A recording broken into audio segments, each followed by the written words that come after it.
प्रभु यीशु मसीह के जिंदा और जलाली नाम में आप सबों को जय मसीह की।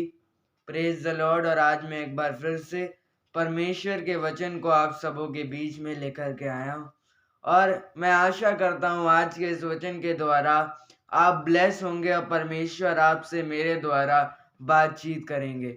मेरी आप सबसे हाथ जोड़ के नम्र विनती है कि आज के इस मैसेज को पूरा ज़रूर सुने, क्योंकि अगर आपने आज के इस मैसेज को ध्यान से समझ लिया तो आपकी ज़िंदगी बदल जाएगी। और मैं आपको सच बता रहा हूँ कि जितना मैंने अपने यूट्यूब चैनल पर जितने भी बिब्लिकल मैसेज डाले हैं, उसमें से सबसे ज़्यादा मैंने इस मैसेज को डालने से पहले बाइबल को पढ़ा है, बाइबल में से वचनों को पढ़ा है, और तब मैं इस टॉपिक को आप सबों के बीच में रख रहा हूँ, क्योंकि ये वास्तव में ये एक ऐसा गहरा टॉपिक है जिसको मैं और आप अपनी बुद्धि से नहीं समझ सकते।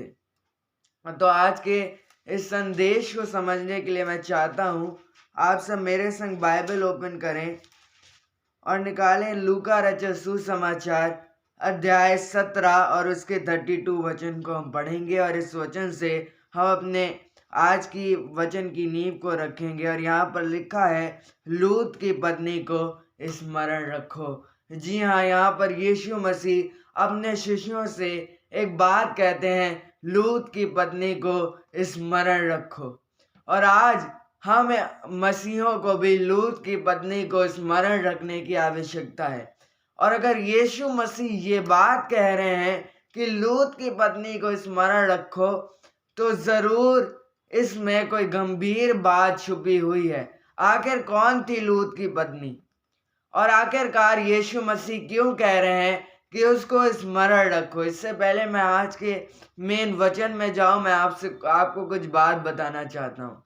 बाइबल बताती है कि इस जगह पर चेलों ने यीशु मसीह से पूछा, हे प्रभु, तेरे आने का और जगत के अंत का क्या चिन्ह होगा? तब यीशु मसीह से कहते हैं, लूत की पत्नी को स्मरण रखो। लूत की पत्नी एक ऐसा किरदार है जिसको हम पुराने नियम में पाते हैं। हम देखते हैं अब्राहम का एक भतीजा था जिसका नाम था लूत। और जब परमेश्वर ने अब्राहम को प्रतिज्ञा किए हुए देश में परमेश्वर ले जा रहा था, तो लिखा है अब्राहम और लूत के चरवाहों के बीच में लड़ाई हुई और लूत एक नगर को रहने को चला गया। लूत और अब्राहम अलग हो गए और लूत जिस नगर में बसा था वो था सदोम और अमोरा। और इस नगर के विषय में हम पढ़ते हैं, इस नगर की चिल्लाहट यहोवा के सामने बहुत बढ़ गई थी। ये नगर बहुत पापी नगर था। आप देखोगे, नीनवे को जब परमेश्वर को तबाह करना था, तब उसने एक नबी को भेजा जिसका नाम था योना। जिस भी नगर को परमेश्वर को तबाह करना होता था, उससे पहले एक वार्निंग को देता था परमेश्वर अपने नबियों को भेजकर। पर इस नगर के लिए किसी नबी को नहीं भेजा गया। क्या कारण था? क्योंकि इसका इतना पाप बढ़ चुका था जो मैं और आप सोच भी नहीं सकते। यहाँ पर इतना भयंकर व्यभिचार फैला हुआ था जिसके बारे में आप और मैं कल्पना भी नहीं कर सकते। बाइबल बताती इस नगर में पुरुष पुरुष के संग व्यभिचार करता था। इतना भयंकर पाप इस नगर के ऊपर बढ़ चुका था और इसीलिए बाइबल बताती है इस नगर की चिल्लाहट यहोवा परमेश्वर के सामने बहुत अधिक बढ़ गई। इस नगर का पाप इतना अधिक बढ़ गया था कि परमेश्वर को इस पूरे के पूरे नगर को तबाह करना पड़ा। पर परमेश्वर जानता था कि इस नगर में एक धर्मी व्यक्ति रहता है और वो है लूत और उसका परिवार। ये धर्मी व्यक्ति थे जो उस नगर में रहते थे। हालेलुया। और इससे हम एक बात को समझते हैं, परमेश्वर हमेशा अपने धर्मी व्यक्तियों को इन सब चीज़ों से अलग करता है। वो पाप भरी दुनिया से अपने धर्मी व्यक्तियों को अलग करना चाहता है। और अब्राहम को जब ये बात पता चली कि यहोवा सदोम और अमोरा को नष्ट करने पर है, तो लिखा है अब्राहम और परमेश्वर के बीच में बातचीत हुई। और अब्राहम कहता है, हे प्रभु, यदि उस नगर में 50 धर्मी हुए तो क्या तू 50 के कारण उस नगर को नष्ट करेगा? परमेश्वर कहता है, यदि उस नगर में 50 धर्मी मिले तो भी मैं उस नगर को नष्ट नहीं करूंगा। फिर वो 40 पर आता है, फिर वो 30 पर आता है, और एंड में वो कहता है कि यदि तुझे 10 धर्मी मिले तो क्या तू उस नगर को नष्ट कर देगा। परमेश्वर यहाँ तक कहता है कि अगर मुझे 10 धर्मी व्यक्ति भी मिल गए तो भी मैं उस नगर को नष्ट नहीं करूंगा। इससे हम समझ सकते हैं कितना अधिक वो नगर पाप में डूबा हुआ था। आज हम देख सकते हैं जो चीजें उस नगर में होती थी, आज वही पाप हमारे बीच में इतना अधिक ग्रो कर रहा है। हम देखते हैं आज भी सदोम और अमोरा के नगर की तरह हमारी ये दुनिया भी पापों में डूबी हुई है। आज वही पाप जो सदोम और अमोरा में होता था, आज वही पाप हमारे बीच में चल रहे हैं। और तब परमेश्वर एक फैसला करता है कि वो लूत और उसके परिवार को सदोम और अमोरा से निकालेगा और फिर सदोम और अमोरा का विनाश करेगा। और लिखा है परमेश्वर अपने 2 दूतों को भेजता है और वो लूत के घर में ठहरते हैं। और जब उस नगर के पशु सरीखे दुष्ट व्यक्तियों को पता चला कि बाहर के कुछ पुरुष लूत के घर में ठहरे हैं, तो वो लूत के घर के आसपास जमा हो गए। और क्या कहा उन्होंने? वो कहते हैं कि उन पुरुषों को बाहर भेज ताकि हम उनके संग भोग करें। आप समझ सकते हैं कितना अधिक उस नगर में पाप बढ़ चुका था। वो कहते हैं हम पुरुषों को भेज ताकि हम उन पुरुषों के साथ व्यभिचार करें। तब लूत कहता है नहीं, ऐसी बुराई मत करो, मेरी बेटियों को ले जाओ, उनके संग व्यभिचार कर लो, पर इनके संग कुछ मत करो क्योंकि ये मेरी छत के तले आए हैं।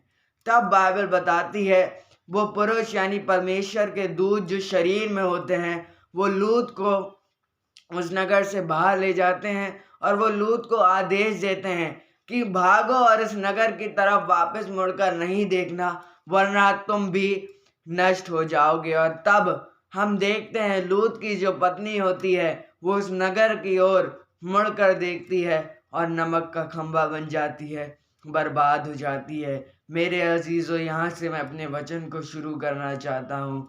लूत की पत्नी क्यों नष्ट हुई? हम देखते हैं कई बार परमेश्वर भी हमको इस पाप भरी दुनिया से निकालता है।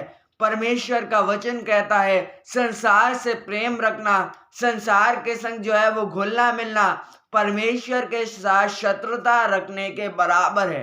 संसार से प्रेम और परमेश्वर से बैर, यानी अगर हमें संसार से, इस संसार की बुराइयों से प्रेम रखते हैं तो हम अपने खुदा से बैर रखने वाले लोग बन जाते हैं। इसीलिए परमेश्वर कहता है भागो और पीछे मुड़कर मत देखना। कई बार परमेश्वर भी मुझे और आपको जो उसके बच्चे हैं इस पाप भरी दुनिया से बाहर निकालता है और परमेश्वर कहता है आगे बढ़ो और पीछे मुड़कर मत देखना। कई बार परमेश्वर इस 2024 के अंदर भी आपसे कह रहा है मेरे बच्चों, बाहर निकलो, इस दुनिया से बाहर निकलो पापों से, और फिर से इन पापों की तरफ मुड़कर मत देखना। आज परमेश्वर भी हमें आगे देखने की आज्ञा देता है। और आगे क्या है? आगे है जिंदगी, आगे है परमेश्वर, पर पीछे है पाप का नगर सदोम और अमोरा। हालेलुया। आज परमेश्वर भी कहता है इन सब चीजों से बाहर निकलो। कई बार परमेश्वर चाहता है कि हम इन पापों से बाहर निकलें और वो हमें अपने लोगों को भेजकर, पास्टर्स को भेजकर, अपने दासों को भेजकर वो हमें इन पापों से बाहर निकालता है। और परमेश्वर हमसे कहता है कि वापस मुड़कर मत देखना।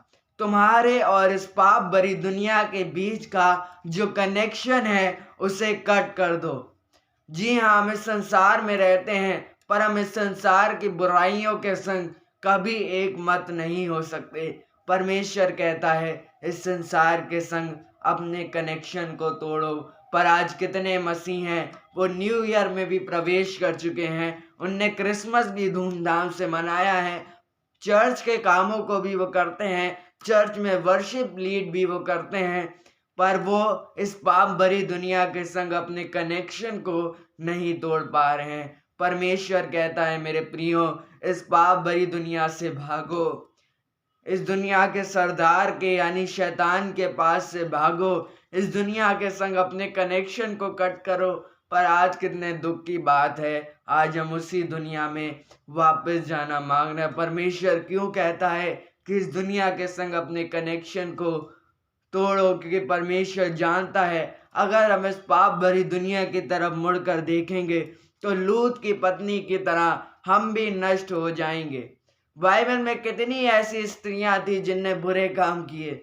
इजबेल के बारे में हम पढ़ते हैं, उसने खुदा के नबियों को मारा। हेरोदियास के बारे में हम पढ़ते हैं, उसने यूहन्ना बपतिस्मा दाता का कत्ल करवाया। पर परमेश्वर सिर्फ इसी स्त्री का उदाहरण यीशु मसीह देते हैं, क्योंकि वो जानता था कि अंत के दिनों में हमें इस स्त्री से कुछ सीखने की आवश्यकता है। हमें ये चाहिए कि हम अपने पाप भरी जिंदगी से आगे बढ़ें। जी हाँ मेरे प्रियो, सोचिए क्या आज आप लूत की पत्नी के समान कहीं पीछे मुड़कर तो नहीं देख रहे हैं।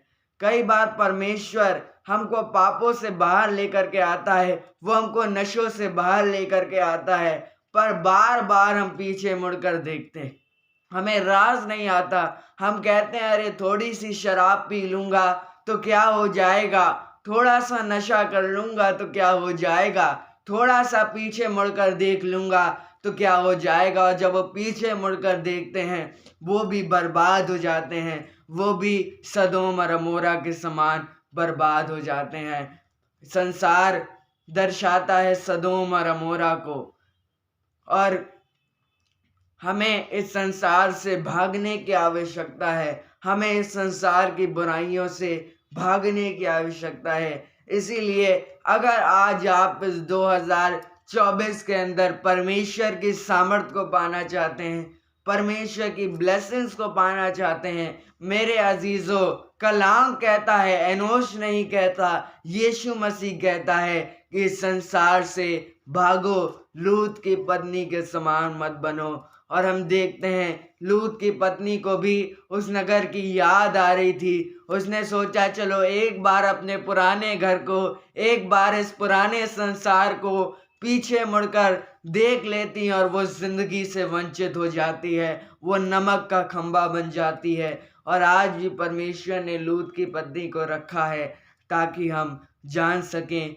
कि हमें इस दुनिया से भागना है। लूत की पत्नी कह रही होगी अरे एक बार देख लेती हूँ, एक बार पीछे मुड़ लेती हूँ। आज मसीह भी कहते हैं चलो अब तो उद्धार हो ही गया है, एक बार फिर से थोड़ी सी शराब पीकर देख लेता हूँ। पर उस थोड़ी सी के चक्कर में, उस थोड़े से पीछे मुड़ने के चक्कर में हम उस नए जिंदगी से वंचित रह जाते हैं।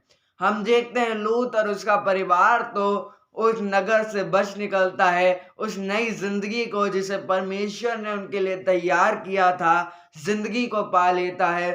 पर लूत की पत्नी उस संसार की तरफ पीछे मुड़ने से के कारण उस नई जिंदगी से, उस अवधि जिंदगी से वंचित हो जाती है। मेरे प्रियो, आज इस बात को गांठ बांध लें कि इस संसार से अपने सारे कनेक्शन को तोड़ें। आज जिन इंस्टाग्राम रील्स को आप देखते थे, जिन पापी गानों को आप सुनते थे, जिन चीज़ों में जो शैतान को खुश करने वाली हैं, जिन चीज़ों में आप रहते थे, आज एक बात ठान लें, उन चीज़ों से बाहर निकलें। और आज एक प्रश्न को गांठ बांध लें, किसकी तरह बनते जा रहे हैं आप? क्या आप परमेश्वर के उन लोगों की तरह बनते जा रहे हैं जो अनंत जीवन की ओर यीशु मसीह के साथ बढ़ रहे हैं, या आप इस संसार के सुख के कारण परमेश्वर की आज्ञा को तोड़ रहे हैं? आप परमेश्वर की अनंत आज्ञा को, जो है वो अविनाशी अटल आज्ञा को तोड़ रहे हैं। परमेश्वर कहता है मेरे बच्चे बाहर निकल। आज सोचे कि आप सदोम और अमोरा यानी संसार के संग कंफर्टेबल तो नहीं होते जा रहे हैं। आज बहुत लोगों की यही दिक्कत है, आज वो संसार के संग कंफर्टेबल होते जा रहे हैं। उन्हें लगता है जिन गंदे गानों को सुन रहे हैं, वो जिन गंदे अश्लील वीडियोस को वो देख रहे हैं, वो समझते हैं कि ये सब तो दुनिया का पार्ट है। मैं भी कुछ समय पहले यही समझता था। मैं कहता था क्या प्रभु ये सब चीज़ें नहीं करेंगे तो जीना जो है वो हमारा हराम हो जाएगा। पर परमेश्वर ने मुझे सिखाया इन सब चीज़ों से भागो, इन सब चीज़ों की ओर मत देखो, और मैंने तुम्हारे लिए एक ब्राइट फ्यूचर तैयार किया है। हालेलुया। और मैं इस बात को समझ गया, और अगर आज मैं परमेश्वर का कलाम आप सबों के बीच में बांट पा रहा हूँ तो ये उसी वजह से है क्योंकि मैंने आगे बढ़ने की प्रेरणा को, आगे बढ़ने के आदेश को सीरियसली लिया है। मेरे प्रियो, लूत तो भाग गया, लूत तो उस अनंत जिंदगी की ओर चला गया, उसने तो आगे देखा, पर लूत की पत्नी संसार के जैसी हो गई, संसार के जैसे वो तबाह हो गई। आज आगे देखें मेरे प्रियो, आज अगर आप बड़ी मुश्किल से जो है वो फ़ोन के एडिक्शन से, ड्रग के एडिक्शन से और तमाम नशों से बाहर निकल के आए, तमाम एडिक्शन से आप बाहर निकल कर आए हैं, तो याद रखें इन सब चीज़ों की ओर फिर से मुड़कर ना देखें और परमेश्वर की अनंत ज़िंदगी को पाने के लिए आगे की ओर अग्रसर हों, आगे की ओर रवाना हों, ताकि आप इस संसार के समान ना बने वरन परमेश्वर की अवधि ज़िंदगी को पाएं। और आज मैं इस संदेश को यही कहकर समाप्त करना चाहता हूँ, ध्यान रखो किसकी तरह आप बनते जा रहे हो, क्या आप भी संसार के संग मिक्स हो रहे हो या यीशु मसीह के पास जा रहे हो, इस बाइबल के इस कलाम के पास जा रहे हो। ये आज आप लोगों के लिए एक सवाल है। मैं आशा करता हूँ इस मैसेज के द्वारा आपको बहुत कुछ सीखने को मिला होगा। परमेश्वर आप सबको बहुत बरकत दे। इस मैसेज को बाकी लोगों के संग भी ज़रूर साझा करें ताकि वो भी परमेश्वर की आशीष को पा सकें। पिता, पुत्र और पवित्र आत्मा के नाम पर आमीन। हालेलुया। Praise the Lord. जय मसीह की।